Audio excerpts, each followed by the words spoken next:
Terima kasih atas waktu dan kesempatan yang diberikan.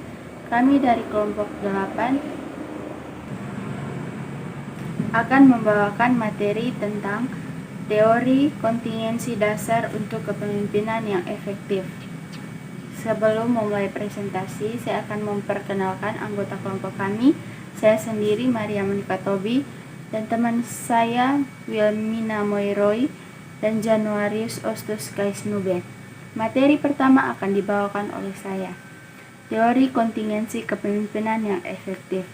Teori kontingensi bukanlah semata-mata sebuah teori, namun lebih sebagai alat untuk memfasilitasi kita memahami aliran situasi dari suatu kejadian dan memberi alternatif kepada organisasi atau individu untuk merespon aliran tersebut.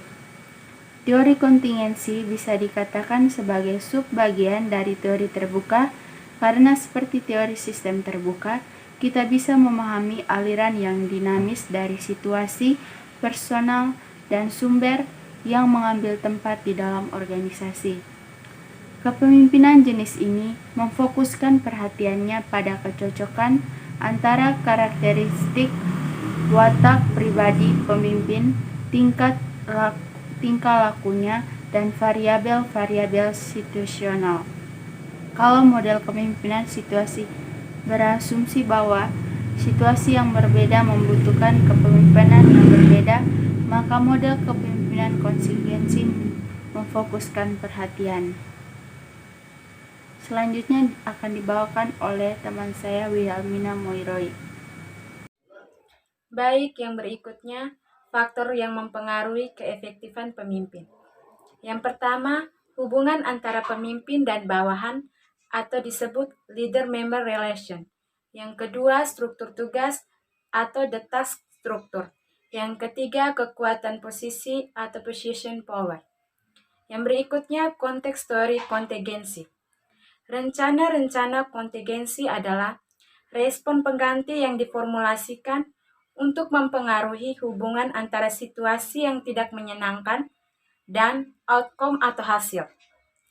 Teori kontingensi menekankan bahwa keragaman permintaan dan kebutuhan lingkungan menuntut keragaman respon organisasi.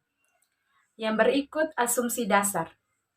Teori kontingensi berasas pada beberapa asumsi dasar mengenai organisasi dan individu, di antaranya yang pertama, sistem terbuka, yang kedua, performa, yang ketiga, fungsi dasar, yang keempat, pendekatan-pendekatan, yang kelima, gaya kepemimpinan, dan yang terakhir, informasi. Baik, slide berikutnya akan dijelaskan oleh teman saya, Januarius. Berikutnya, loosely coupled system atau sistem-sistem yang terangkat dengan longgar. Ketika mencoba mengaplikasikan teori kontingensi dalam konteks struktur organisasi, pemecahan masalah dan perilaku kerja manajerial, ketiganya paling tidak mempunyai ciri umum, yaitu rangkaian yang longgar. Rangkaian yang longgar memungkinkan bagi organisasi pendidikan untuk membuat gerakan yang adaptif dalam beberapa arah yang berbeda dengan berfokus pada berbagai problem pada saat bersamaan. Mintzberg telah mengidentifikasi beberapa metode yang bisa digunakan organisasi untuk menjembatani gap dan mengetatkan kelonggaran yang terjadi. Yang pertama, saling menyesuaikan diri, koordinasi informal dalam pekerjaan. Yang kedua, supervisi langsung, satu orang mengambil tanggung jawab atas pekerjaan orang lain. Yang ketiga, standarisasi kerja, memprogram konten dalam prosedur kerja. Dan yang keempat, standarisasi output, kontrol kualitas melalui tes standarisasi. Sekian hasil presentasi dari kelompok kami. Terima kasih.